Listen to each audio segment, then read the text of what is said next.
me welcome everyone to the May 9, 2012 meeting of the Board of Selectmen. And was that jumping out here? Okay. So the first item on our agenda is the Public Works Complex, discussion as to further proceedings, and I see Chris Sorensen and Terry Gilbertson are both here. Chris being the chairman of the Public Works Building Committee, and Terry being his assistant. Good evening, everyone. I didn't know you saw the presentation we had made to you, and didn't know if you had any further questions or any type of questions that you'd be interested for us to answer to you. In the meantime, we've been meeting with different committees, Terry and myself, to show them the plans of what we've done. We've met with Coopop last week.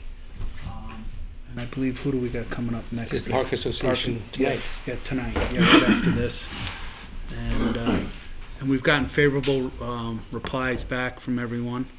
And so we're here tonight to would like to move forward with the project and maybe get some more input from you. Terry, maybe you have a few questions? No, I think that it's we continue to work with both the architects, the design professionals, to refine the project. We think that we have the scope. We think that we have a cost that we shared with you. That cost fits nicely with your present capital plan that you have. And I think the next point is for you to direct us as to what our next steps are. Thank you. Well, what I was going to suggest to the Board of Selectmen is that we schedule a public hearing on this proposal for Monday, June 11th. That's 2 days before our next meeting of the Board of Selectmen, which will be on June 13th. And then depending on the comments that we receive at the public hearing, we could on June 13th then schedule a special town meeting in July, if everything goes appropriately, to vote on this. So that's what I'm suggesting for discussion to the Board of Selectmen. Any responses? Sounds like a good idea to me. I have a couple of questions. Sure. I had a chance to process. That was a long meeting, not your portion, but that meeting. So, Right. Thinking about it and then just talking about it with one or two residents. The can you tell me as far as the size of that building? I'm not suggesting I've got a better solution. Just walk me through how maybe an alternate, because my concern is even the more recently scaled down price tag of $5 million is still going to be potentially difficult given the other stuff we have going on. So could you tell me, like, would it not work for the town and whatever if that building was, you have a couple bays in there, okay, to work on trucks? And so if the building was, just for the sake of throwing this out there, a third of its size and had bays to work on the trucks, but the great majority of trucks were housed under, I don't know, a carport type situation, why would that not be inadequate for the needs? Can we just talk about that? I'd be happy to discuss it with you. The entire program involves 9 heated storage bays for our 9 snowplow routes. We apparently have 9 routes, and we believe that it's prudent for us to keep in heated storage those 9 snowplow routes. Now we have 12 trucks, but we have 9 routes, and the trucks used for those 9 routes. And when I say heated storage, the program involves as a target temperature of 40 degrees, and it's separated from the other 3 bays. Now there's another bay. There's a 10th heated storage bay for the other piece of critical equipment for snow plowing, and that's the Volvo loader. That's what we use to load the salt products and the de-icing products into our trucks. There are then 3 repair bays.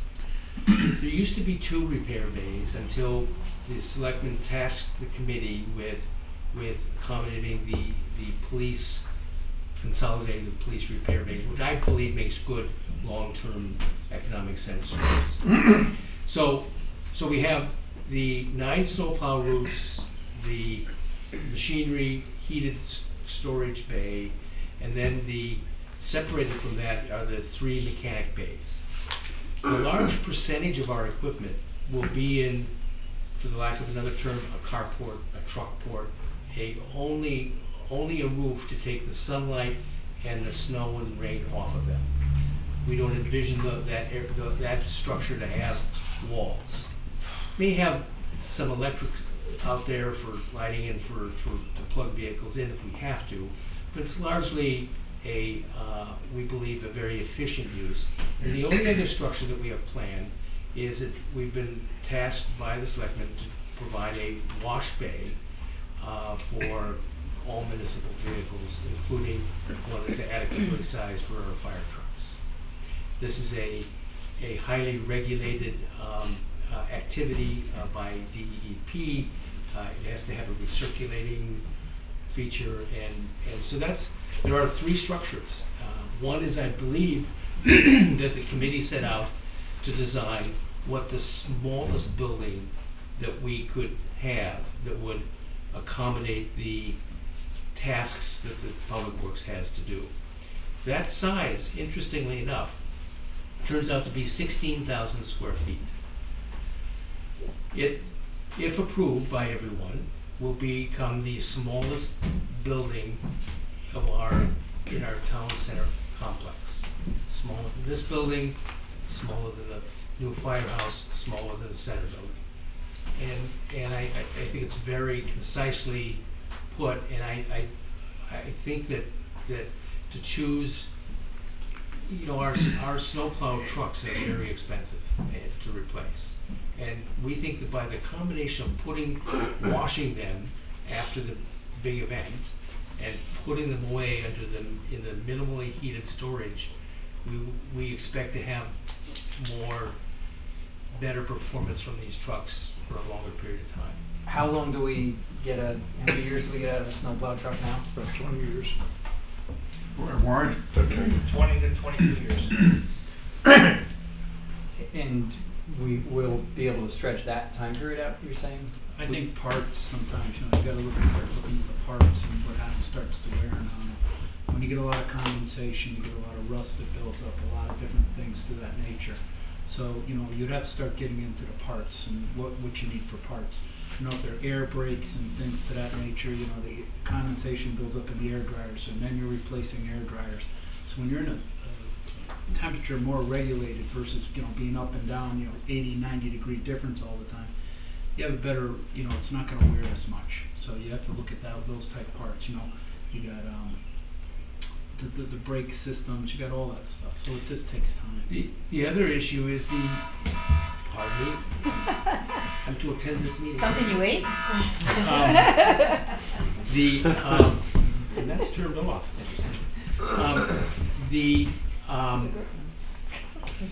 I think that aside from durability, it's readiness for ability to provide the public works function. I think it's an essential feature that these trucks be ready. We presently don't. We keep the Volvo loader inside in a heated storage presently. We heat the repair bays such as we have, but this facility, replaces a facility that we largely tore down, about half or so, in 1999, chasing the MTB spill. So, in fact, a good chunk of money that we're using for this building represents the insurance proceeds for that we received for that building or that event. So I think that I'm comfortable and I'd like to give you as much facts as you need to believe that this is the smallest building and the largest building that we can. I think it's just right. We've spent a lot of time at this. The truck wash, was the truck wash, I just forget when you presented it to us, was the truck wash broken apart, separate in terms of cost? No. It is not, it's all included in one. Just where I'm going with that is I'm just curious, with the truck wash, the fire department now, Yeah. I understand what, they wash the trucks inside and then it has to go through a separator and they have to dump tanks, right? That's correct. The idea with the truck wash is you don't need to dump tanks and it's a sort of a self-contained unit, you It's probably a, have be to, a recycling unit. But over a period of time, you can only use so much gray water, recycling it. so eventually you have to change. Eventually, that. you would have to change it. We don't have the exact numbers on that because that would have to be. I guess my really just my thought is the truck wash, is there a good return on investment on the truck wash? Like, the fire department, I think, dumps that a few times a year. And so I realize the chemicals that are used on the roads probably are really corrosive for the trucks, so you've got to wash them. Well, Is it definitely a good idea to have a truck wash as far as the cost of the truck wash versus washing those trucks down and dumping tanks? the truck wash basically is a building. They're going to use a hose and scrub them down. They're not. We don't have all these mechanical things that are going to come in there and go around like when you go to the car wash with your car. It's going to be basically cut and dry where the guy's going there with a pressure hose everything down with the soap or whatever it is, and reuse it that way. Also, when that isn't being used for a truck wash, we can always put equipment in there too as well. So that keeps it out of the environment and stuff. You can fit a couple of pieces of equipment in there. So it gets it out of the weather and things of that nature. So when you add up fire trucks, public works trucks, police cars, Yeah. other public works equipment that is subjected to this salt stuff, I believe it's good economy. What does the truck wash cost? Do you know? Or Well, we think that it's in the neighborhood of $250,000 with equipment. This is an outgrowth of the firehouse, which was approved project. It was decided they would locate that rather than across the street where the firehouse is, but back here was proposed public works facility. So that was agreed upon, in that process, I believe. Mm-hmm. My last question, I think, is just the office space that might be located there. Am I correct that the office space, like the build out of the finished office space, it's included in the number? It but is. It wasn't necessarily broken out. It was not. Okay. Do we know it was broken out? We haven't broken it out because we've grown accustomed to it all of a sudden. I want you to know.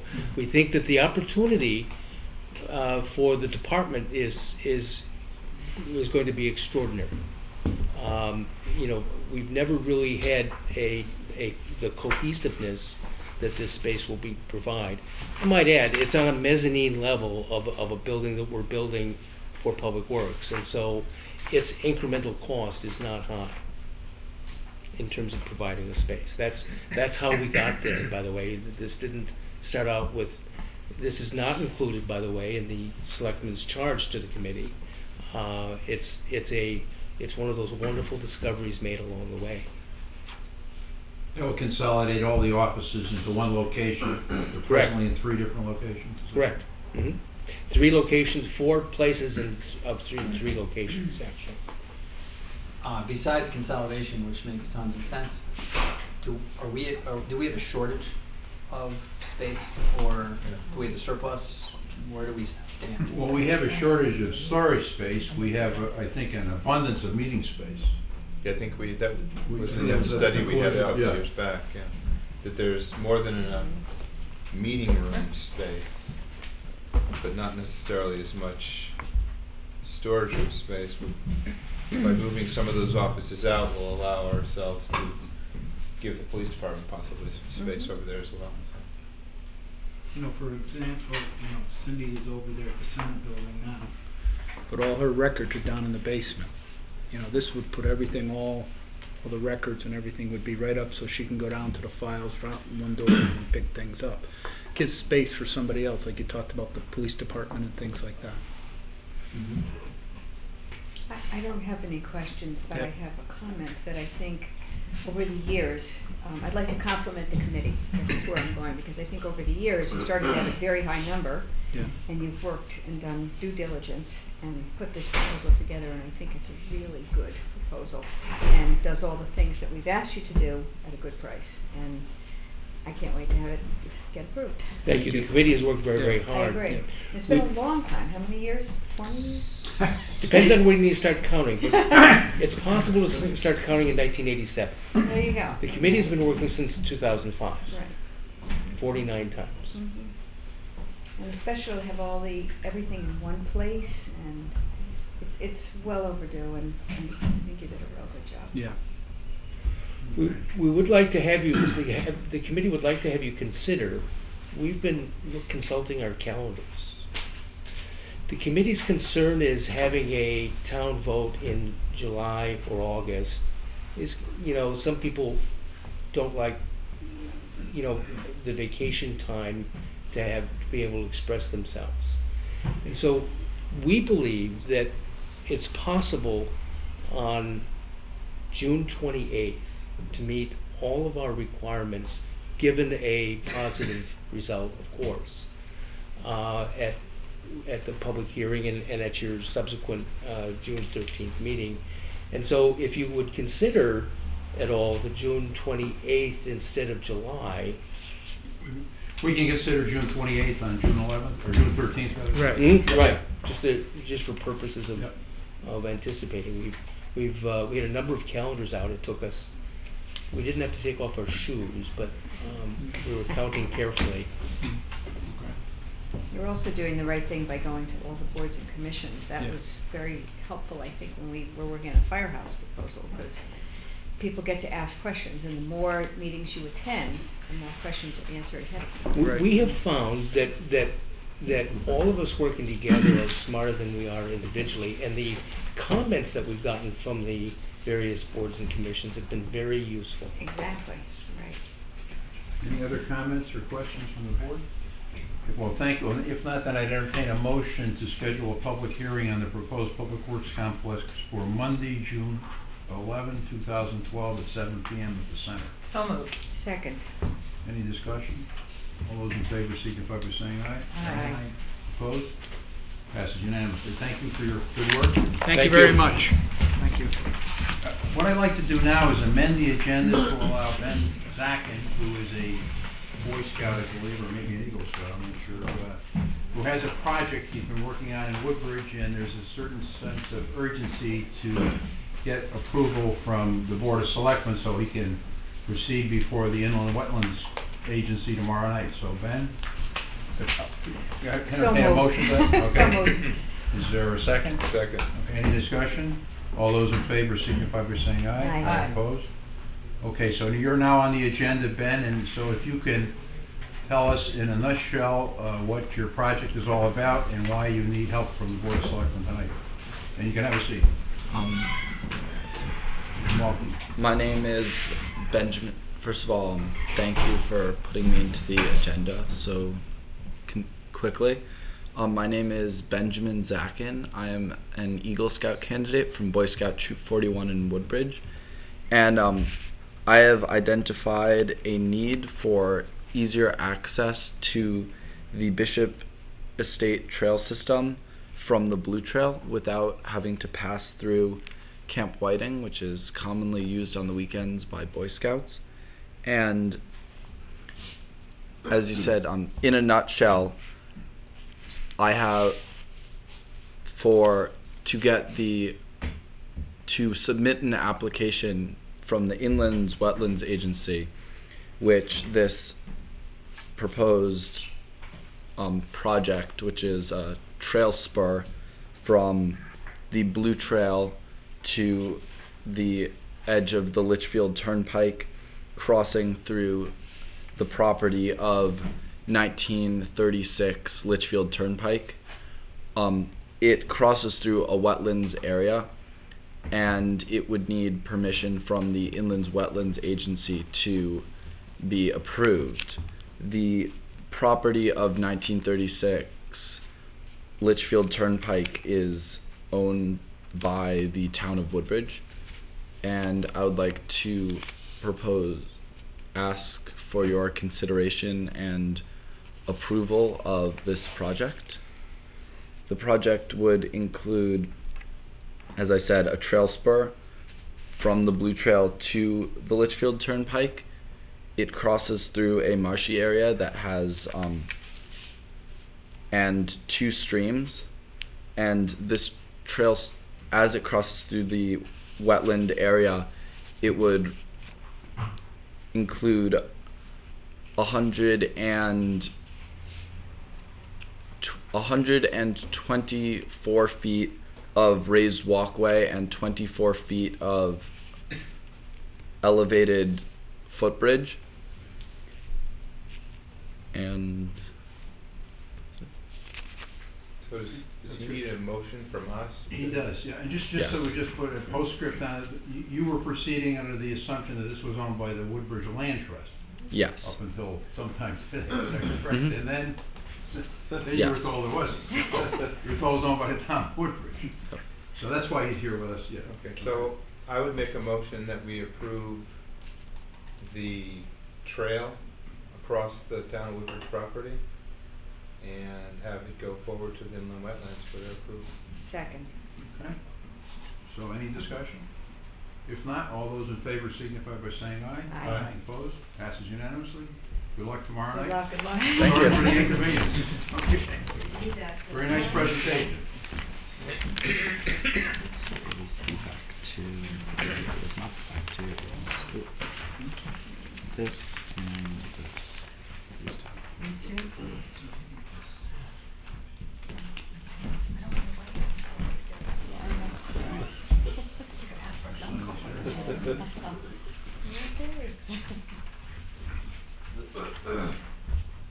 While they're doing this, are you actually building the path? If approved by the Inland Wetlands Agency, I would be constructing this path. All by yourself? I would have the help of my volunteers from my Boy Scout troop. Oh, very cool. Good luck with that.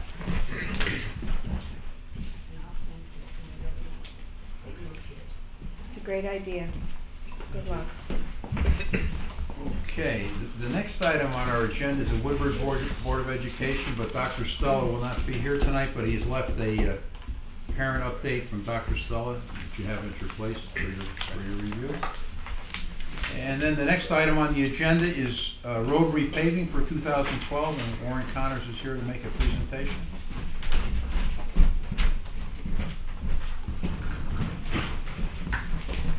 Oh.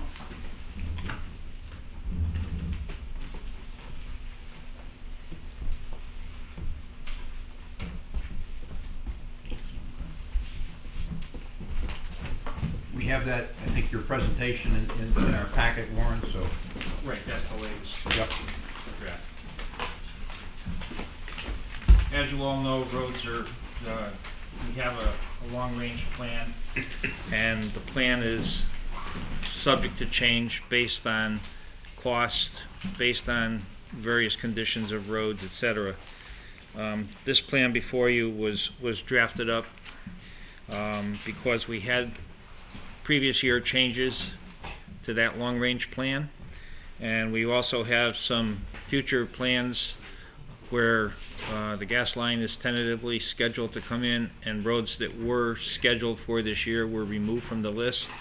So the list before you was a compilation of roads that were either not part of, they were previous year's compilation of roads, and roads that were on the list for this year, and trying to fit into that dollar cost that we have allocated.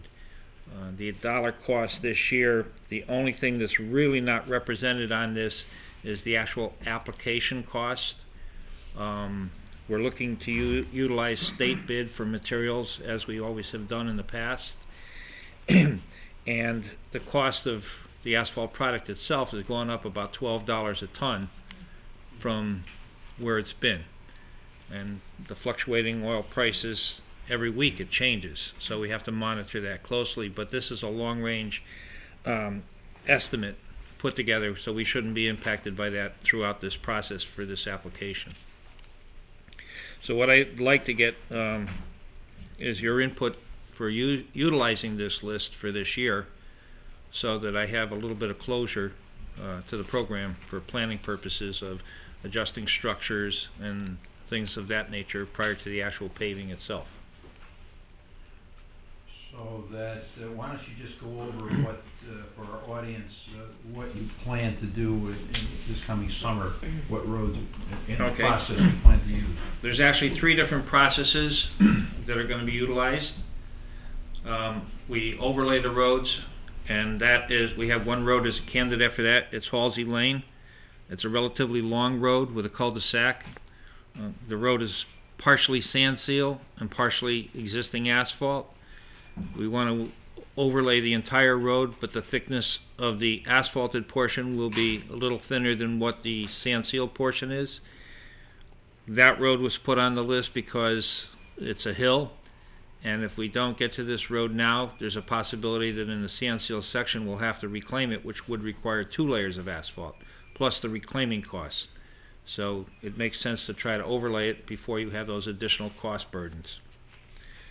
There's also, under the overlay, a modification to Cedar Acres Road, the intersection, where the recipient of runoff stormwater from the state road. The road was overlaid, and basically the water that used to bypass the intersection now comes down the hill into our road, and we want to have that raised up so that the water would continue on the state road and not subject our residents to the flow of water off the state road. Is that where it intersects with Rimmon? Yes. Rimmon Road there? Yeah. Yes. Okay. So it's just Okay. putting a hump on our intersection to keep the flow of state water out in the road. Exactly. Okay. The next thing on the proposal was a mill and overlay, and that process is where you grind off the existing surface of the road and then replace it. You're not going down and you're not agitating the base or mixing the material of the road surface in with the aggregate in the sub-base of the road. The structural integrity would be restored to the road by using this process without the extra steps.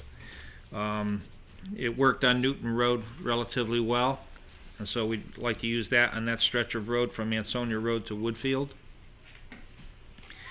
More of Johnson Road is included in the program, but it requires full depth reclamation.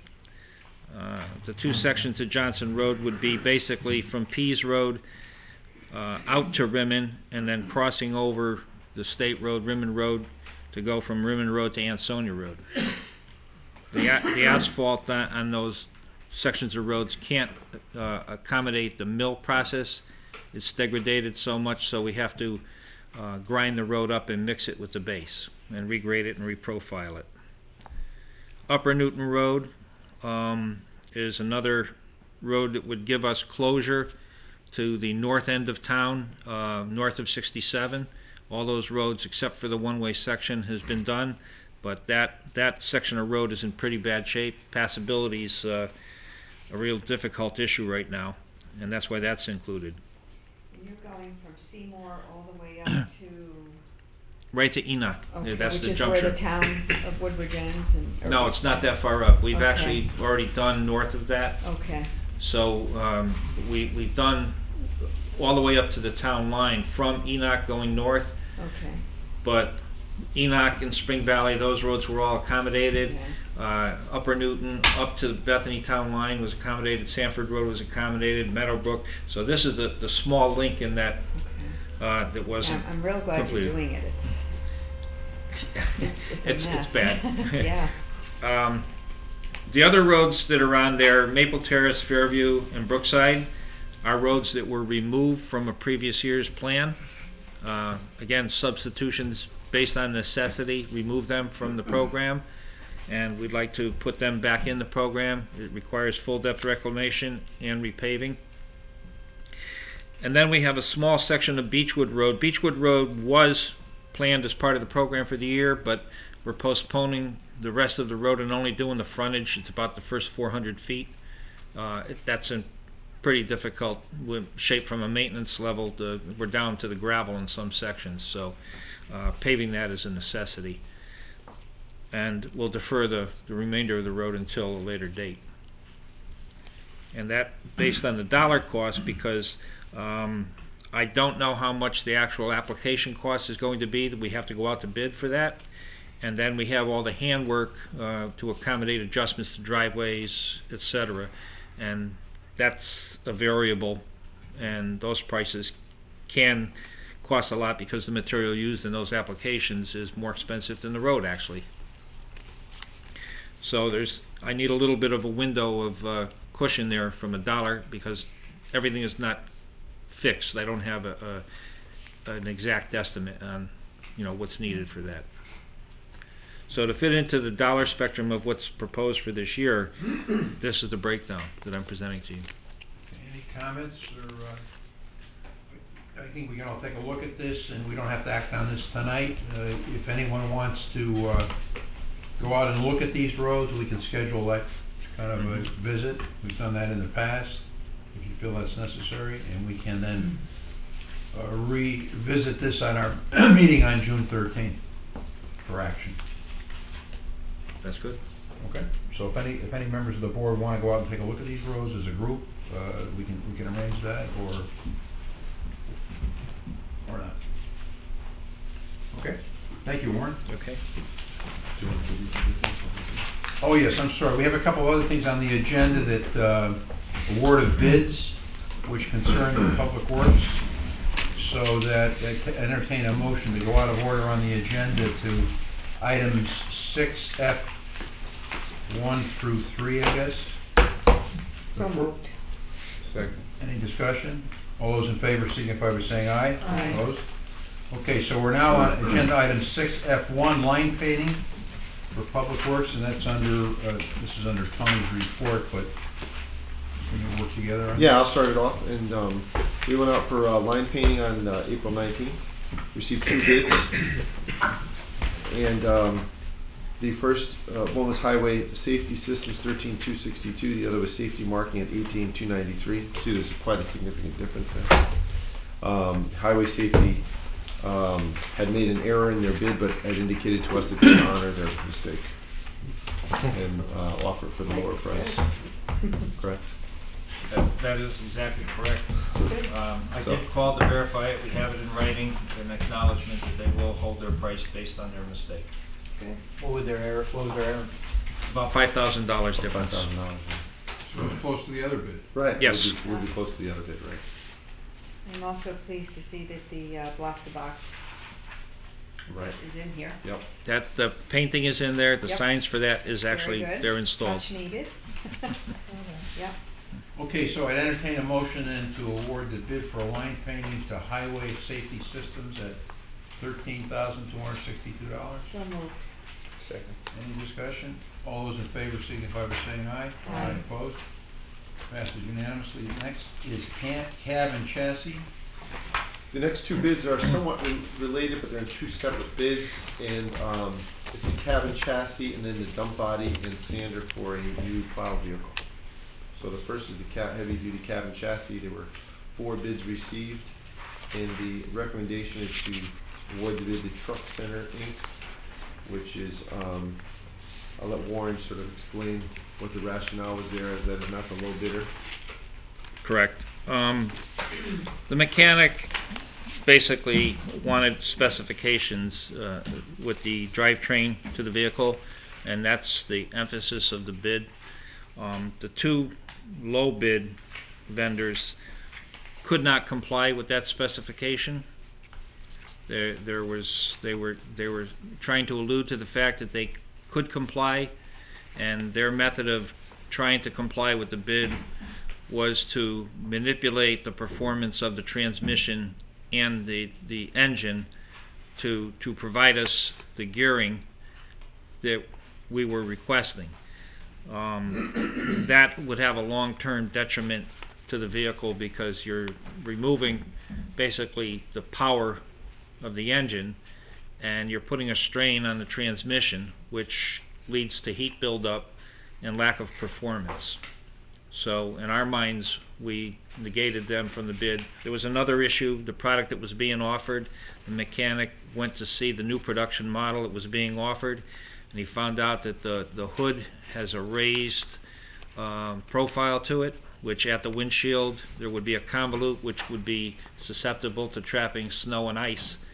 And we figured that was going to not only cause mechanical problems, but if the driver had to come out and remove the snow and ice in that convolute, there is this obvious safety risk when you're out there trying to do that. The next low bidder of the four met the compliance of the vehicle itself as far as the gearing, but we've had a rash of problems with those vehicles from an electronic perspective, and I believe in the packet, Tony, did you generate all the information that there was examples of the items that are giving us current problems. We have 2 trucks of the same manufacturer in the fleet, and the downtime that those vehicles are creating for us, it's lack of performance, and you know, for us to meet our objectives when the truck is in the garage more than it's on the road. And usually when it goes in for diagnostics, even the manufacturers, they can't find out what's wrong with it. It's a little bit of research before we can find it. And their solution is basically cut out these sections of wire and solder them in. So that, plus there's an exhaust issue where all the other diesel engines, the products, they're using another product to burn off the exhaust vapors to meet the environmental criteria. The third low bid is using a different type of system, and basically they're regenerating some of the exhaust gas back into the intake to be reburned in order to try to get the emissions level down, and that's ultimately going to lead to problems with the engine because you're eating dirt kind of in the intake. So the malfunctions that are associated with that, and again, there's evidence with the vehicles that those are going to be problems. So in looking, it's not just these issues, but the overall performance of the high bid gives us a vehicle that won't be susceptible to the erosion and corrosion that in the cab area and some other areas of the vehicle. And the packet of information gives you some of the highlighted points of those differences that should take away some of the problems. And earlier we were talking about the longevity of the vehicles and their use. This would keep the operating costs down. It would keep the vehicles in the fleet on the road longer without those high cost maintenance. There's a whole litany of information. I also included some of the existing trucks, the problems that we have, and from the corrosion, and also the things that are made out of aluminum, the tanks, the fuel tanks, the step areas, everything. There's examples of what we have in the existing fleet and then what the differences are. And we believe that when you average out the overall cost of maintenance to these items during the ownership, that the initial upfront cost will repay yourself down the road. And that's why we've come to a recommendation based on meeting the initial application of drivetrain specifications and these other items, that it's a better product for the town of Woodbridge. Okay, so to get this on the table, for discussion, I entertain a motion to award the bid to Truck Center Inc. at a price of $84,711. So moved. Is there a second? I'll second it. Okay, any discussion? If not, all those in favor signify by saying aye. Aye. Opposed? Passes unanimously. And next is dump body and sander. Yeah, basically this is all the components other than the cab and chassis of the vehicle, the dump body, the plow frame, the hydraulics, the plow controls. They're installed by a secondary company, not where you purchase the cab and chassis. We had a couple different bidders in this, and the mechanic again and myself, we concluded that the items that are offered and the versatility with the items that are offered are better value. There's some things that were not mentioned, but there's items that can be purchased secondary as far as the changing in the conveyor system is an option. If you wanted to feed asphalt through the system, you can change out the conveyor and use that. But the important things is our snow and ice treatment. And the one that we're recommending has a narrower conveyor. In slow speed applications, when you want to really control from a stop and a start, so you don't leave those mounds of material at the intersections, or you're putting enough material down when you come to a stop sign, those types of things.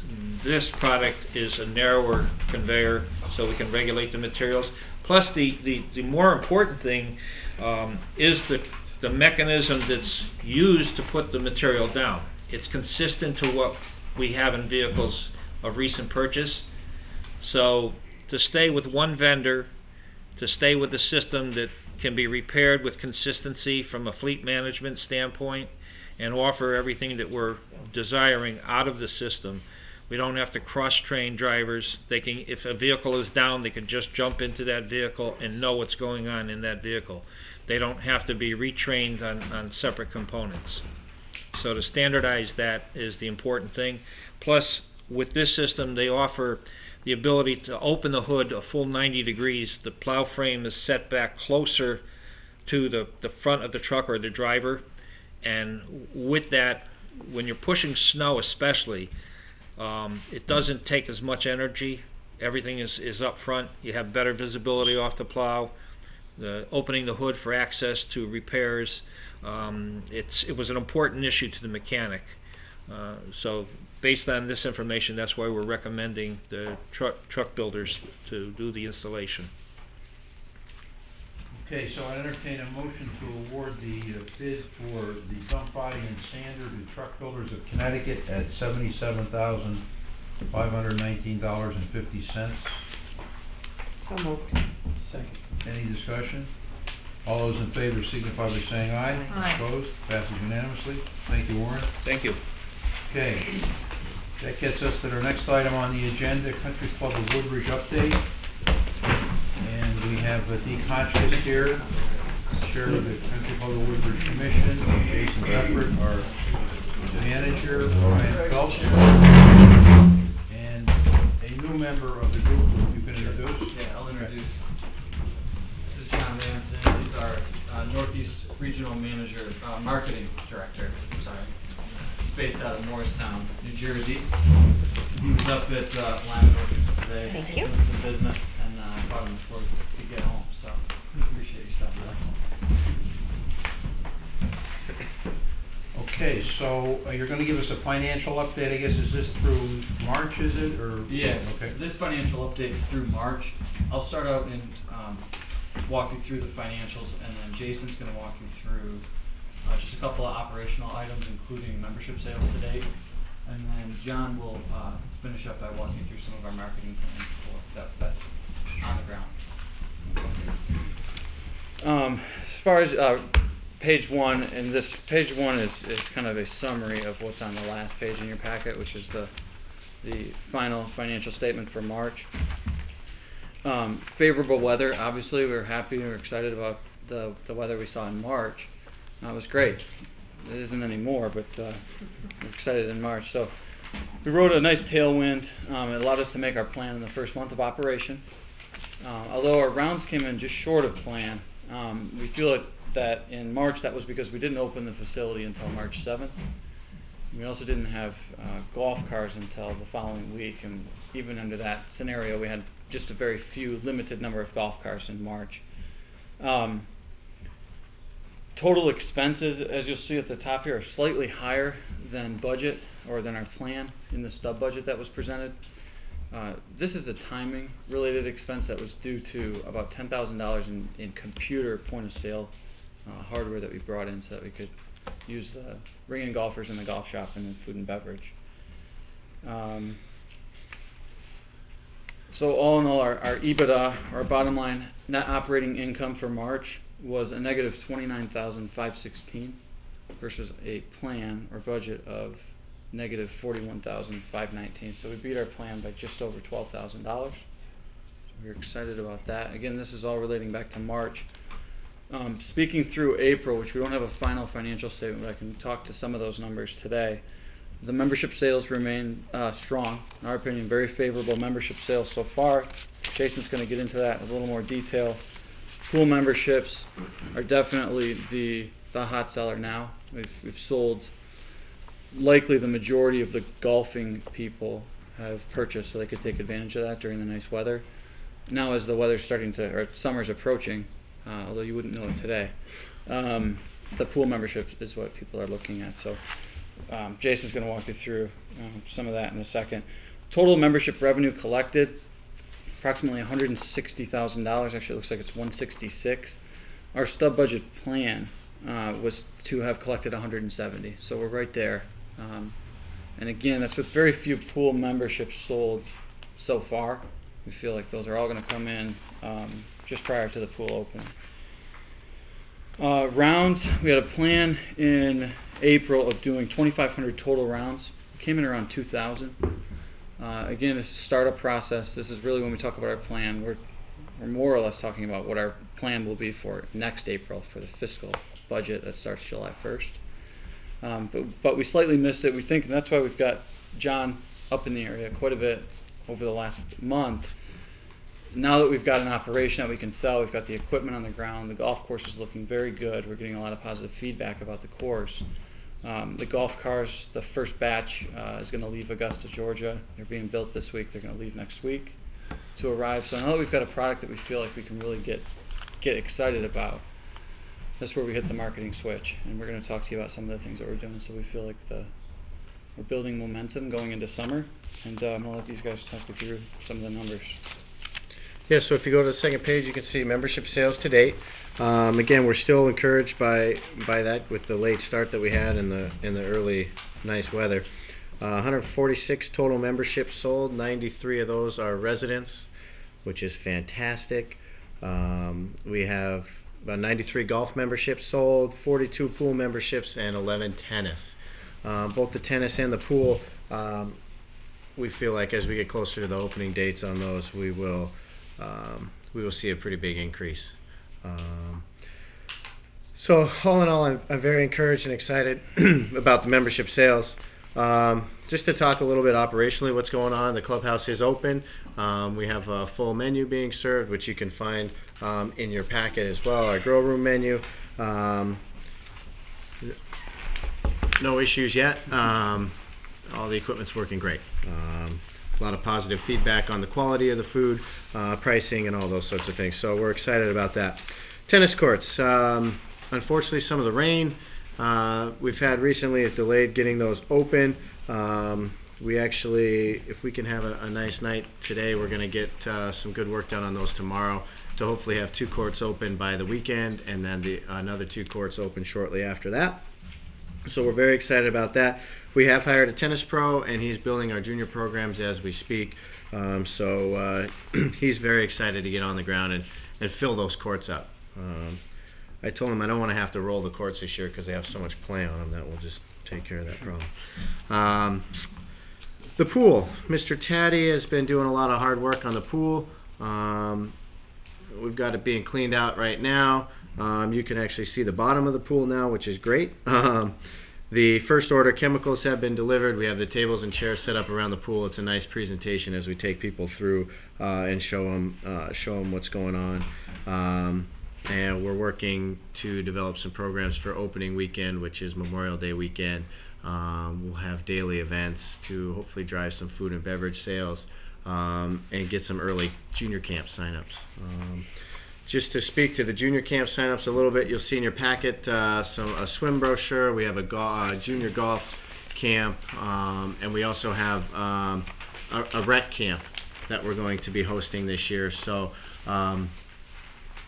we'll have a lot more activity for juniors going forward. We have 30 junior members signed up, which is extremely encouraging. And Amity High School has been out. Amity High School has got a fantastic golf team, and a lot of those kids are playing. So that's exciting to see. From a golf course perspective, we have about 75% of the equipment in. We are on our regularly scheduled mowing program now for the season, which involves mowing the greens every day. Tees and fairways will be mowed twice per week. Bunkers are being raked daily. So we have a lot of positive feedback from the golf course. The members that have been playing since March notice kind of week to week. Unfortunately, the rain hurts play and hurts revenue dollars, but it makes the course green, which golfers want to see. So you take the good with the bad on that. But Dennis has a fully staffed crew now, so he's looking to really get out there and get the course in better shape. And as Ryan mentioned before, now that we have the golf course in good shape and the golf carts arriving soon, we'll really be able to get the word out and put a good foot forward for our guests. So I'll let John talk a little bit about the marketing. Again, we have some marketing materials in the packet that I handed out, so he can talk a little bit about that.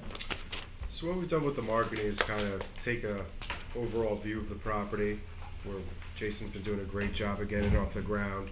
We're trying to do quite a bit of rebranding with the new logo and the new materials and collateral, that some examples that you see in front of you. We believe in constant contact to our consumers, so what we do is we set up an email campaign. We deliver them a message every 2 weeks that is unique to their playing habits or playing behaviors. We segment those out and offer them a specific offer for them to take action on. We also automatically have a new golfer email campaign, which is going to be critical now as we're attracting new golfers in the area to try to build up our database. And that we send them out an offer automatically when they play, and then we also send them a 30-day reminder after to come and use that. We found throughout our properties it's very effective to getting that consumer to come back. Many golfers tend to play a course once and that's it, and then they move on to the next one. This is a way to build retention and to build some customer loyalty with our guests. We started our advertising campaigns that have been going strong in the paper the last few weeks. One is basically a, hey, we're here, letting them know our rates. Another one was more of an open house offer to come check out the course, especially now that the course has dramatically improved over the last month. It's really important for us to pick and choose spots to have the consumer have an offer out there to come check out the course and can go ahead and tell their friends about the improvements that are being done in the property.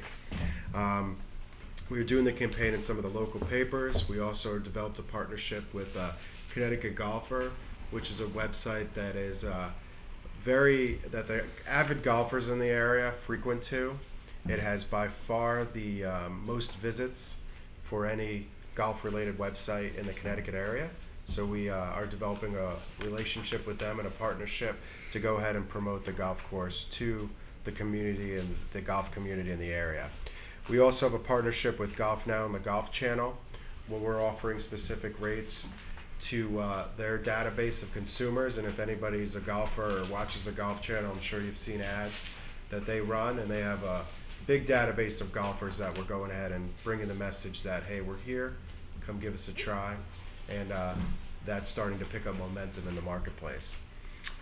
We've rolled out the resident card program, which every resident card they're being issued as soon as they come in. They give us their information in the database, verify that they're a resident, and they're issued a card. We use those cards to go ahead and we're able to track their behavior, learn when they're playing, how they're playing us, how many times per year, and items like that. And then based on their behavior, we can go ahead and issue them segmented messages when we need to. It also offers them some benefits, which is currently our standard rack rates. For a non-resident, they receive a 20% discount as being a resident of Woodbridge. We've done those open houses, as I alluded to before. Our April 28th and 29th open house was basically more of a, hey, we're here message. There wasn't any offers or discounts, just come check us out. Jason will provide you a tour of the facility, and we were able to generate some revenue in those 2 days. Do you want to tell them exactly what that revenue was, this number is? Yeah, the 17,212 is a combination of memberships, golf memberships, pool memberships, and then there's some cart fee revenue as well as some locker and bag. We're charging additional for locker and bag storage. So some of those memberships are kind of all rolled into one. That's all membership money? Correct. Revenue? Okay. Correct. And then our May 5th and 6th open house was a little different. We offered an offer to kind of do something a little different, get people out there, more of a call to action. We find a lot of the messages, we need to mix them up and have some call to actions in some of those to be more effective in the marketplace. And again, we brought in some new golfers to the area, and there was 5,800 in membership people that joined in those 2 days.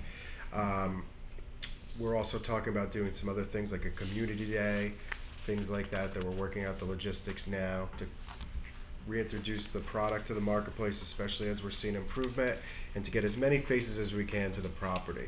We're really in that stage right now where we just want to bring as many people in, visit the property, see the improvements, see the rebranding, and and the new staff that we have and the new energy we're bringing to the property, and build some customer loyalty there. Once we also do a very good job of data capture. So we are able to then communicate consistent messages to people that come to the property so that we can win their business. We also rolled out a program called the Advantage Card. This is for your non-residents. What this does is visitors who are perhaps coming out of town or attracted from one of our advertisements or Golf Now median will have the ability to purchase a card that offers them a long-term discount on golf-related items. And what we found with this card is that, as I alluded to before, 50% of golfers play a golf course and never come back. What this card does is it builds retention and consumer loyalty. We found that this will increase them from 1 to more in the 3 to 4 range, which will help improve our bottom line.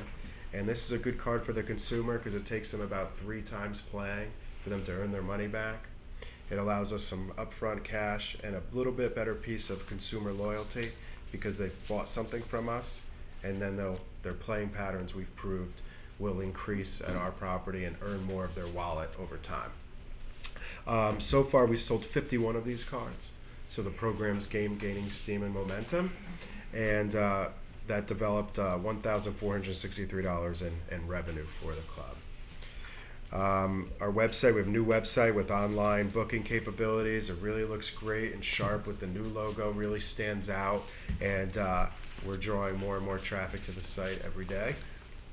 Our POS and data capture system is now ongoing, so we're going to be able to, everybody who comes in, gather their information, send them specific messages that relate to them, and we'll be able to understand the habits of our members and guests, and that's going to help us long term. And we're building a database of our golfers that you have access to and be able to grab data from. So we're able to then take this information, really understand who our customer is, what their playing behaviors are, how often they visit the club, and that really helps with analyzing behaviors to develop messaging moving forward. Mystery shops are going to be going underway where we bring in that will be unknowns to Jason and the team, a mystery shopper that has specific questions and process that they go through unannounced, and that basically allows us in the support office to understand how the staff on site is doing, and we identify what's working well, what might not be working, where additional training and needs are there, and then we go ahead and provide support to the team to go ahead and address any operation deficiencies that might be out there as well. So we're really excited to be here. We're really excited to be rebranding this property, bringing it out to the marketplace, and as everything improves and the marketplace improves, we really think that we have an exciting product to show everybody in the public, and we're looking forward to bringing fresh new faces into the club. That website is countryclubofwoodbridge.com too. Just to, that is the because we're on TV. Okay. What's that again? countryclubofwoodbridge.com. What's the status of the liquor license? The liquor license has been submitted to the Virginia Support Office, and they'll be submitting it to the state. Any questions or comments? The junior programs are some of these programs available to people that are not members, or? All of our junior programs, camps, clinics, lessons, all of that is open to anybody that wants to come. The way we're promoting it is if you are a member of the club, you get a discount, 20% discount. So Is there a way to market that to people in town that wouldn't think to join but want to take advantage of that stuff, or how do you reach those people? There is. I think the first step in the phase that we're at right now is getting people to the club, and then these collateral materials are there. Currently, it's in our professional opinion, it's best to spend those dollars getting in as many people to the club as possible right now. I think that's what phase one is. And then we'll be introducing in specific messages over time when we start to rotate various messages. Things like this junior camp and things like that can be included in our marketing rotation. And this will be emailed out to other databases that we have through some of our partners like Connecticut Golfer or Golfing Magazine and other golf-oriented segments. So we will be getting that message out to a broader base. This is also something that people that do come to the club will receive specific email messages about these camps as well. On the memberships, do you think it's the case now that the ones that you're not going to get too many more golf? Is that what you're saying at this point? Most likely, yeah. Like on the, some areas are better than expected, but some worse. Like on a 5-day, you budgeted 50, but you got 11. Yeah.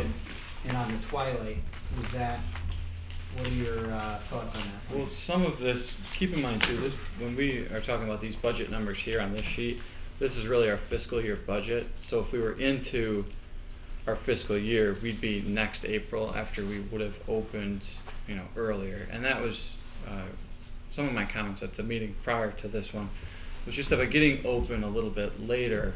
I think it was March 7th, and given the unusually nice February we had, a lot of those people that are looking for a membership product join somewhere else where they could start playing for free and taking advantage of that. So we'll look at this data and we know where maybe we've missed on the low side, we missed some opportunity. We'll look at the mix of resident and non-resident to see if we need to spread that, or we want to move that needle in either direction.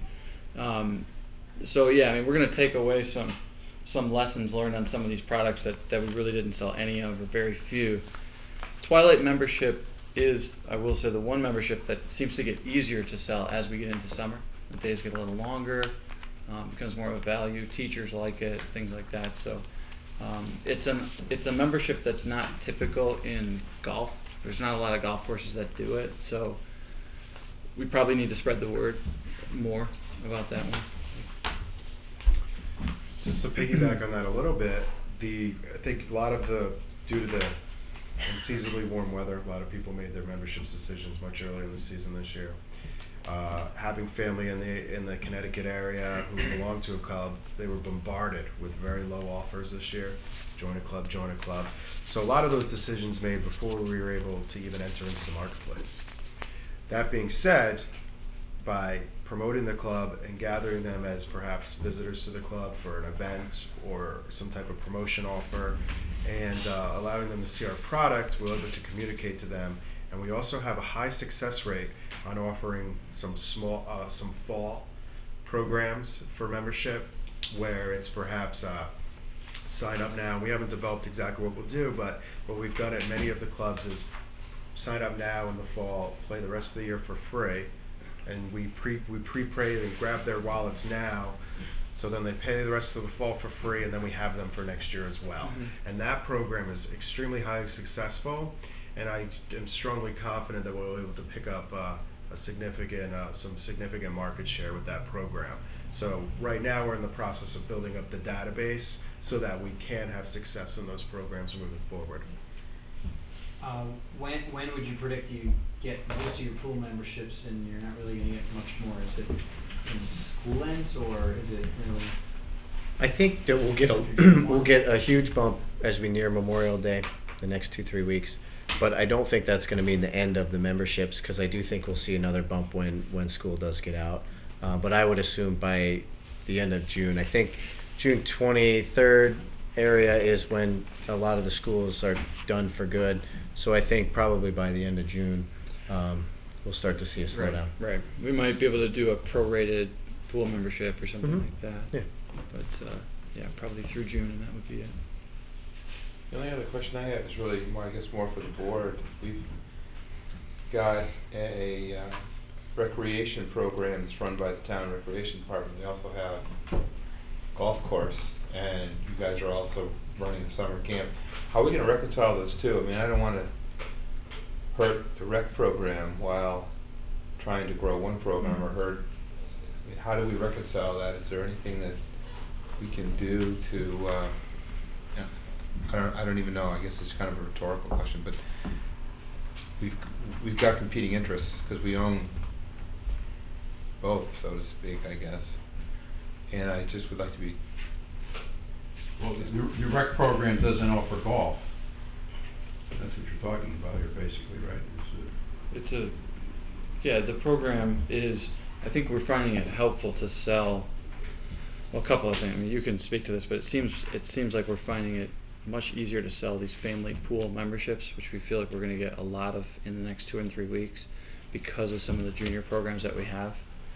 And obviously golf is kind of a center of all the programming, but in each of these, or in several of the camps, we plan on having kind of a golf, tennis, swimming part. So there's a lot of junior play out there. I mean, 30 members already that's significant. It's the largest junior membership of any of our golf courses in Connecticut. So It's my understanding as well that these camp programs are very abbreviated. These are not summer commitments. Correct. This Right. is a week here They're and a week-long week camps. there, and Right. in theory, families integrate these with other programs. Correct.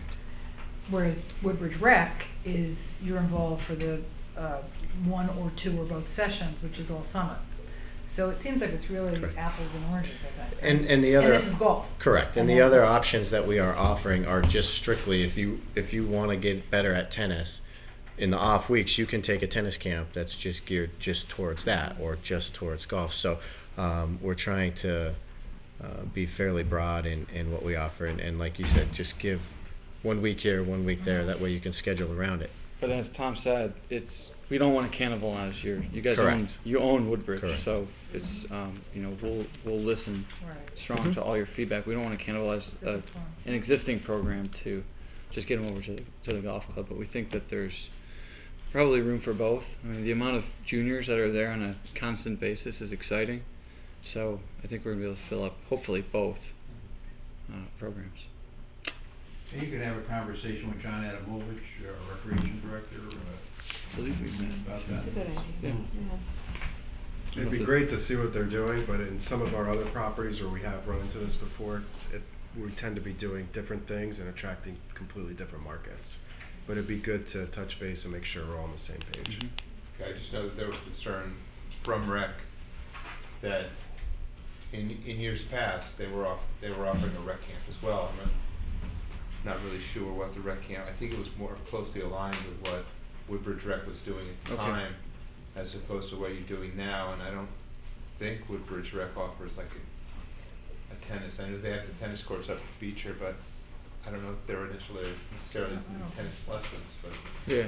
I guess it is different. I would just like you to have that conversation with Rec or Yeah. John Adamovich. Maybe even if we can alternate the schedules or whatever to make it more Maybe encompassing. there's some nice cross-pollination you can actually think about Yeah, I also, mean, which is some a of these reason to kids- talk to Adam. Yeah, we'll get them in And camp to John. all summer long. They can go to his and then go to ours. And I have a question. Go ahead. The menu looks very nice, and I think I've asked this question before, but I don't really recall what the answer is. If I'm not a member, can I still go to the restaurant? Yep. Okay, so I can stop in there and have breakfast or lunch, and Absolutely. just because I'm who I am. Okay, and what are the hours of the restaurant? Right now they're 11 to 7. Okay. But probably once we near closer to Memorial Day, the play develops and builds a little bit more. We'll open in the 8 o'clock hour in the And are morning. people being directed to the front door of the clubhouse to get to the grill room? Both. Okay, so both underneath and the, Yes. okay. Almost all traffic is coming from downstairs Okay. because they're usually stopping at the restrooms on the way. And this week we're going to have signs in all the hallways, signs on the driving range, signs on the golf carts. Each of the golf carts has a sign which will advertise like a turn menu, if you will, some food that they can get quickly at the turn, and direct them how to get there. Right. Because it's actually very it takes a long time to explain to somebody how to get up there. So that's going to be a challenge. I mean, you walk through go through the double doors, you walk down the hall, you take a left, you go up, Right. So Signage it just is good. simplify the whole That's what process. we're doing somehow. We're going to come up with a signage plan to try to get, Correct. or maybe even pre-sell lunches or breakfast or dinners at the pro shop counter because they're so far apart. We feel like there's a big portion of golfers that are not, either don't know it's there or They're just not not going in that trained to go direction. up there. Right. So we're missing You some. ever do like a call ahead, like Yeah, like on the 8th hole or something. Yeah. You don't deliver, do you? No. We need- Once we get the beverage You cart, we guys might. Well, in the past, they had the sign, and you get to Yep. the ninth. Yeah, I guess you get to the it's like eighth green or ninth the eighth tee green or somewhere. ninth tee.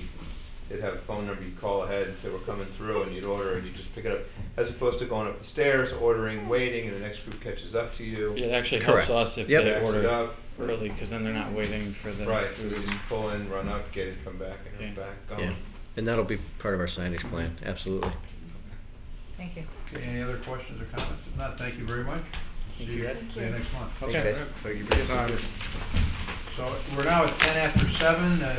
Public comments were at 7 p.m. So for any member of the public here who'd like to make a comment, you're more than welcome.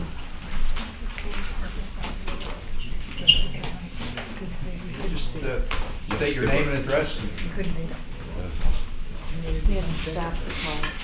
Too much information. I couldn't- I'm Phil Rothwell from 50 North Racebrook Road, and I'm here tonight because I did look at the agenda for tonight's meeting, and I saw that on the agenda was Woodbridge Board of Ed with Dr. Stella, and I wasn't sure what he would be discussing, so I thought that this would be an appropriate time to just follow up on a couple of things that were said at the preliminary budget meeting 2 weeks ago. And even though Dr. Stella is not here, if you don't mind, I just would go ahead and make a couple of comments. The first thing is that it was mentioned that 10 staff positions had been cut over the 7 budget cycles that Dr. Stella had referred to in his presentations. And I asked a question, which positions had been cut? And Dr. Fleischman responded for the Board of Ed, and he said that 10 teachers' positions had been cut. And at that point, I was already seated, but I did say that I thought that that was incorrect based on my review of budget books going back quite a few years. As Tony knows, I did get old budget books and reviewed them. And even though I said I thought it was incorrect, no one backed me up from the Board of Ed or anyone in the audience, so it was Dr. Fleischman's statement stood that 10 teaching positions were cut. And as I've learned to navigate the Woodbridge Board of Ed site a little better, and I look at things, and actually that's incorrect. It was not 10 teaching positions. And I just wanted to clarify that. It was 5 teaching positions, I believe 1 administrative position, and 4 paraprofessionals. Secondly, there was discussion about teachers' salaries, and we all know that the salaries had gone up quite a bit in the last couple of years. I think it was 5.5% going forward for the coming year, and 11.6% over 2 years. On the Board of Ed website, there's a great slide from Dr. Stella's presentation, I think, to the board. So I assume you've all seen the slide where the slide's titled, "What About Teachers' 5% Increase?" And it shows a conference room and people seated around a table, and there's an elephant in the background. And it mentions that the contract was negotiated prior to the 2008 recession and is now up. I guess some of us in town were hoping that now that the contract is up and we're negotiating a new contract, we'd start to see much smaller increases. But again, Dr. Fleischman, speaking for the Board of Ed, said that might not be the case. He noted that we have a very senior staff and they get step increases. I mention that because I see that the Amity budget, which just passed yesterday, had no step or general wage increases for 2012, for the coming year, 2012-2013. Now, I know that may not be possible in this town. Maybe we can't say no to step increases, but to me, an increase is an increase, no matter what you call it. And if the teachers do get a step increase, I would hope that any general increase would be significantly lower than what we've been seeing in prior years. And those were my two main comments, going back to things that were said at the meeting. And I understand that negotiations are going to begin shortly on the new contract. Is that right? I think they may have already begun on an informal basis or whatever, but they have begun, I believe. And we did have a meeting with the Board of Finance, Board of Selectmen, and Board of Education with the negotiating team for the Beecher Road School. We discussed a number of those items in executive session. I can't tell you which ones, but we're aware of your comments. Okay. And that was brought to their attention. Thank you very much. Thank you. Appreciate the opportunity to address those points. Thank you. Okay. Yes, sir. I have a few additional concerns. Peter Swan, 75 Ansonia Road. In order to help Phil a little bit on his search, I've worked for both the Beecher School and Orange, so I have some experience. I don't have to navigate websites. One thing I have noticed is the difference in Orange and Woodbridge as far as technical specialists goes. For example, Woodbridge has 4 language arts specialists for 750 students. Orange has 3, 1 per school. I'm a little bit, these are the type of questions that, in executive session, you might want to ask them, why 4 for 300 less students? Okay? Same thing with technology. We have 4 technology specialists at Beecher. Up until last year, Orange only had 3, and they have since reduced that to 1.5 by adding a 0.5 position to one of the technology specialists. He's now a part-time administrator. In another school, she's doing the science, and then a third school, it's math. So we're talking maybe we could do something similar like that at Beecher to reduce costs and run in a little bit more efficient manner. One of the reasons for my concern on this is I'm in the process of trying to sell my residence, and some of the feedback I'm getting from the realtors is the difference in tax rates, Orange versus Woodbridge. And I understand the concerns about quality of education, and I think going forward we see the CMT scores every year, and we compare it to what they call a DRG group. I think going forward, just since we might want to compare to Orange, is to see how much better ours is to justify the additional costs. And that might be a little bit more transparent to someone, to a realtor, for example, because that's a driving issue as far as resale of our houses in the town. And that's all I have to say too. Thank you. Yep. Okay, I see, any other questions or comments from the public? I see our fire chief is here. There's a matter on the agenda. It's a funding request. Yeah, so why don't we take that up so he can go home? Yep. Whatever. So that is. It's actually handed out this evening, I believe. It was a last minute request that was not anticipated.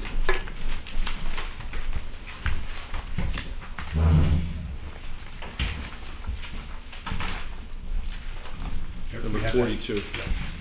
This is funding request number 1112-42, $9,980. So I guess I should entertain a motion to go out of order here to take this up. So, second. Any discussion? All those in favor signify by saying aye. Aye. Opposed? Okay. All set. Yeah, okay. So I'd received a call from the chief indicating that they're a voice recorder that unexpectedly stopped working, and it's nothing that was budgeted for nor planned for. It was quite old, but still was functioning as of when we prepared our funding requests and when you prepared your budget, correct? Correct. Yeah. So, of being a vital piece of equipment, which logs the calls that come into the department, I worked with the chief to secure some funding for a new replacement. So that's what this is for. So the chief is here to answer any questions you may have concerning the piece of equipment or how important it is or why in fact it would need to be a special request. Okay, well, I'll entertain a motion to approve funding request number 1112-42 in the amount of $9,980. So moved. Is there a second? I'll second it. Okay, any discussion, or do you want to make any comments, Chief? No, it's just what it does is, just so everybody knows, it's it records all the radio traffic through over the radio, times the call, logs it, and everything else. And the other machine just stopped working. We don't know if we took a some type of power surge on that piece of equipment or what the issue is, but the person that made the voice logger recorder is actually no longer in business, and our IT company took a look at it, and it's just not cost effective to even start moving forward on that and trying to fix it because there's no end in sight. So This is a digital recorder? correct. Right, so you can store the information. Goes onto a DVR, which is basically like a big storage box of all the data, and you can go back and replay it and log it. So it's really a vital piece for us, especially to mark and log all the calls. So we How need to soon can you get the new one? It's probably going to be at least a couple weeks out because they If- do have if- to build it. Yeah. So, but we need to move forward on it Oh, immediately. so this is not an item sitting on a shelf somewhere? No, Yeah. none of this stuff is. Mhm. So. Any other questions or comments? So it's just all inter-department radio contact, not anything to do with telephone calls? Not that, no, 911 goes strictly over to the PD, and that's logged totally separate from the actual radio The PD has a transmission. logging machine also. Okay. Okay, no further comments or questions. All those in favor signify by saying aye. Aye. Opposed? Passes unanimously. Thank you. Okay, getting back to our agenda, number 5, neighborhood assistance applications. First is to schedule a public hearing on these various neighborhood applications. And I would suggest that, they're listed in your packet here. Amity Teen Center.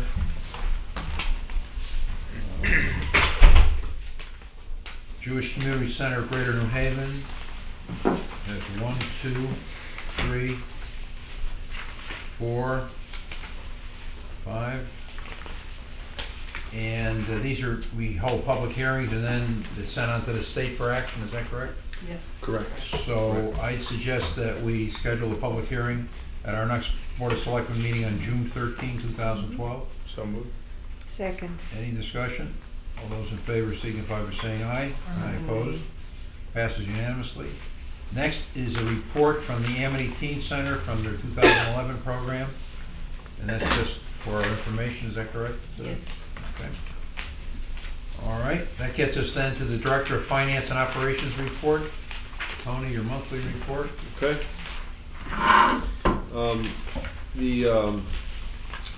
This is a report through April of 2012, and we continue to have good news for our year-end results, which is a budgetary surplus of about $578,000, which brings our fund balance to a little under $4.4 million, or 10.42% of our annual budget, which is a good place to be. So the first section to discuss, which we discussed before, was our revenues from the FEMA reimbursements, which is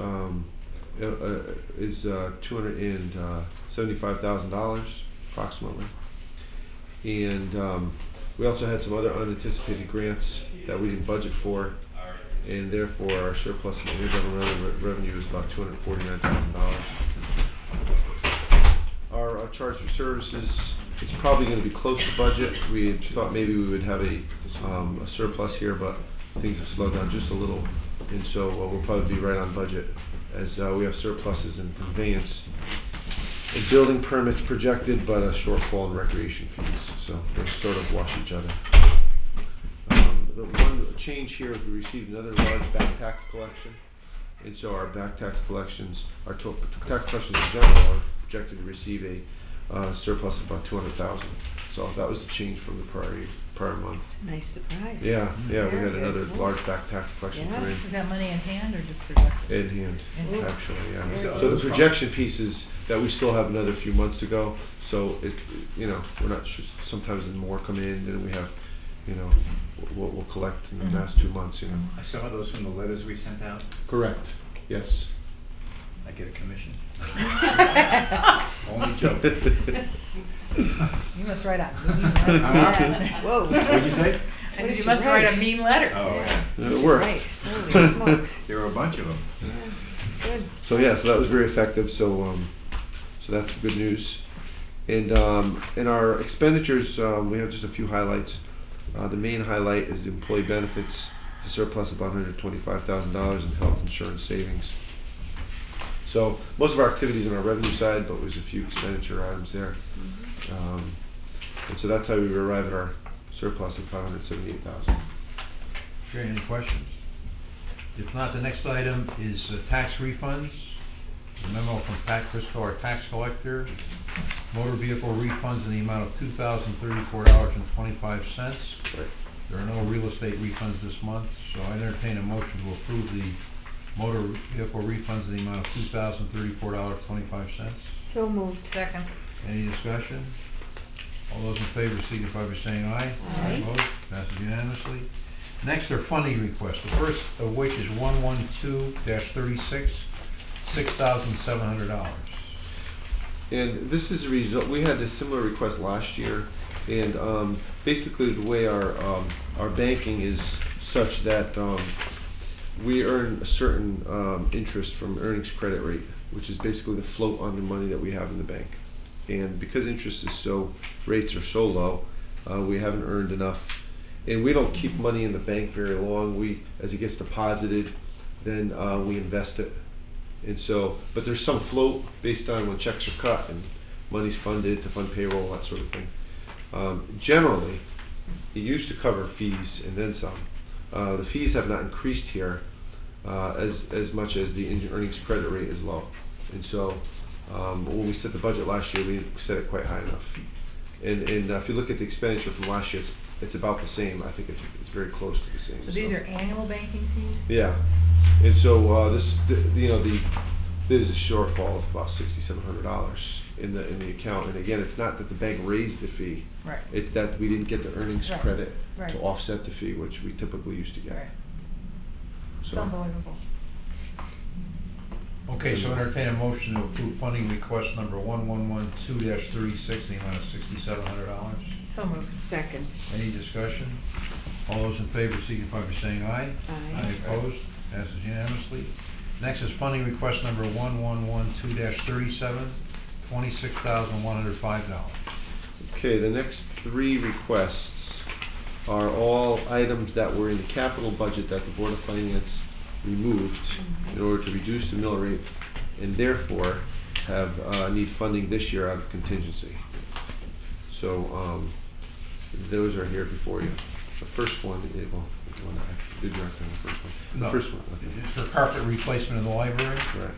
first floor central strip and meeting room, right? Correct. Okay. And this was in the library capital budget, and so that's the first one. Okay, so entertain a motion to approve funding request number 1112-37. So moved. Second. Any discussion? All those in favor signify by saying aye. Aye. Opposed? Passes unanimously. Next is funding request number 1112-38, $15,620. Again, this was from the capital budget for next year, and it was removed and would be funded this year. And this is for computer enhancements at the police department. Okay, so entertain a motion to approve funding request number 1112-38 in the amount of $15,620. So moved. Second. I'll second it. Any discussion? What are they doing for enhancements? I'm just curious. They're doing. Can't remember. They do tough book replacements, and they do Okay. they're doing some data storage and stuff like that. Good.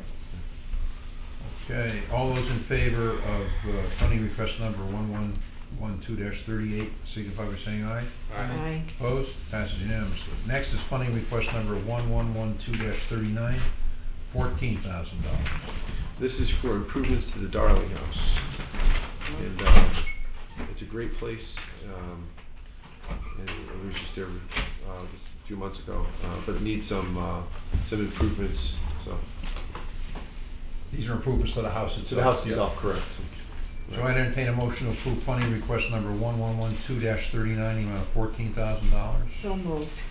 I'll second it. Any discussion? Much needed. I'm glad we're doing this. Yeah. All those in favor signify by saying aye. Aye. Aye. Opposed? Passes unanimously. Next is funding request number 112-40, $6,500.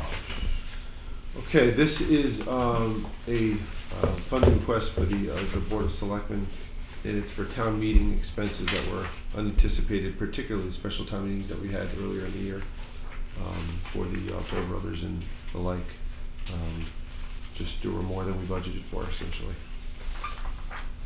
Okay, so I entertain a motion to approve funding request number 112-40, the amount of $6,500. So moved. Second. Any discussion? All those in favor signify by saying aye. Aye. Opposed? Passes unanimously. And finally, funding request number 1112-41, $3,200. There's an other professional services line in the Selectmen's budget which pays for things that are that come up that are related to professional type services. This is for a majority of this is for the Civil War ceremony that will be taking place in the fall. September 23, I believe it is. Right. Yeah. So that's what a good portion of this is for, and so This is a lot of lemonade. What does this pay for? it's for Joe just happened to Walk out of the room, to Walk out of hire the room when the this happened. people who will be performing here other than Woodbridge residents, the There's a fife. fee for the fife and drum corps. Mhm. There's reenactment. There's a reenactment of the of certain events. There's bunting. Right. There's what else? Joe can fill you in when he comes back. That's The fine. additional ones. Yeah. Just curious. Yep. So I entertain a motion to approve funding request number 1112-41 in the amount of $3,200. So moved. Is there a Second. Okay, any discussion? All those in favor signify by saying aye. Aye. Opposed? Okay, next is the DUI grant for the police department. Yes. There's they're requesting funding for a DUI grant which will pay for roadblocks throughout the year, and there's information there. But basically, it pays for 75% of the costs related to those extra enforcement activities, and we pay for the rest in our overtime and benefit budgets, which has proved to be very successful in the past, and it's something we usually do every year.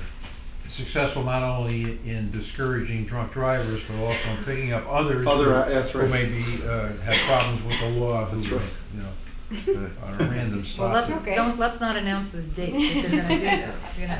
Surprise! What's the size of the grant?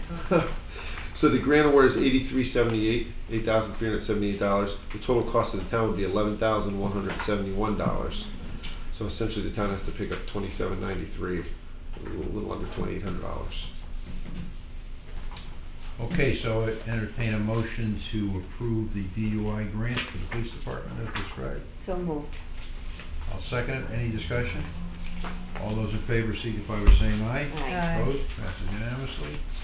Next is the Urban Action Grant. This is more of an FYI, but we received a grant of $25,000 towards the Public Works Facility, the Urban Action Grant, and through the efforts of Senator Crisco, and so we wanted to just let you know that we had this grant award for our project. Okay. And then the next is award of bids, and the one bid that we didn't take up with Warren Connors was for the overseer, is that correct? Correct. And as you can see, this is an emerging market as we received one bid. Right. So, And this is in connection with our new pesticide policy? correct. Okay. Right. This is the item we will need in order to apply the little bugs. The Forgot grubs. name. They're Nematodes. Nematodes, that's it. I was gonna say anemones. I'm like, yeah, that's all right. Nematodes. This I is remember the application of nematodes. nematodes, right? I have Okay. questions about them. So I entertain a motion to award the bid for the overseer to Turf Products in the amount of $12,951.16. So moved. I'll second it. Any discussion? All those in favor signify by saying aye. Aye. Opposed? Passes unanimously. Do you have any other? I do not. Okay. Next is the town council's report. Personal tax appeals. Yes, I have a pretty short report this time. We have 3 appeals of homeowners' assessments and 1 commercial appeal. 1 out of the 3 is a commercial appeal.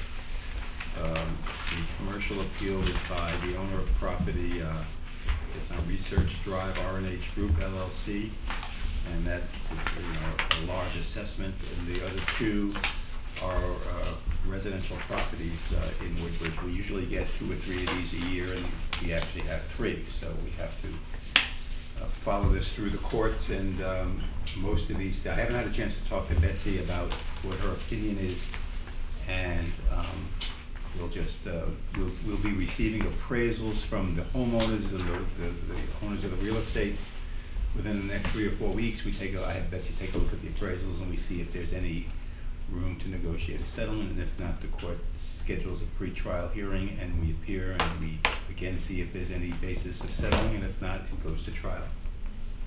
In the past, most of the Woodbridge appeals have been resolved. And the next item, are any questions? Next item are FOI complaints. We have there was a FOI commission has scheduled a hearing for May 16th on a FOI complaint filed against the Woodbridge Conservation Commission in the town by Michael Hilfenbein. I've just met tonight with a couple of the members of the Conservation Commission to go over the facts of this appeal, and if it is not resolved by next Wednesday, I guess, we will appear before the FOI Commission. Actually, it's a fact finder. An individual commissioner is appointed to find the facts of a particular complaint, and then that commissioner makes a recommendation to the entire commission for any action they think is appropriate. And we have a second one, as you can see, that was filed that has not been scheduled for a hearing yet, so we'll start working through that process. And then in your packet is a police mutual aid agreement by and between the town of Woodbridge and the city of Derby. The title of that agreement, which you approved at our last meeting, was changed at the request of the city of Derby. This agreement goes through June 30th of 2012. The only change is in the title. So you bring that to your... So it was 5 days notice, written notice at the last? Well, no, it was different because at the last meeting, it was a longer period of time because it was anticipated that there could be a renewal of that interim agreement on an annual basis. Oh, that's right, yeah. We took that out. That's a change. We took the renewal clauses out because Derby had just requested just a short-term 2-month agreement without the renewals in there, and they said that depending on what happens in the next 2 months, then we would make a decision to go forward for both towns. So this is only, this is a little different than the last change, but the only real substantive change is to change the title as well as taking out the annual 1-year renewal. Right. I thought it was more like 30 days notice. I think in the last agreement, that was if we entered into a full year, if everybody entered into a full year agreement, then we could get out of it, either side could get out of it either in 30 days notice. I think it might even been as long as 6 months. I'm not sure what the... Well, I know 6 months is what we used to have. Yeah. All right, so So I right saw now, 5 days, I thought that didn't since sound it's right, such a short period of time, it's only 2 months. If we find out next week that this is a disaster for the town, we give them 5 months notice, 5 days notice, and the interim agreement is canceled, and we have no further obligations. And likewise, Derby can do the same to us. So we will revisit this in June with Derby to see if we go with a year agreement or longer or whatever. At our June meeting, or, Maybe at our June meeting or July meeting, depends on. cause it expires in Expires June right? 30th, so we- It'll probably be at our June meeting. We'll have to do it in June. We'll have an update from Woodbridge as well, as to Right. how How the it's police working. department thinks it's Right, going. no, sure. No, I just thought, Yeah. I read it and I said, didn't sound like, Mm. but that explains.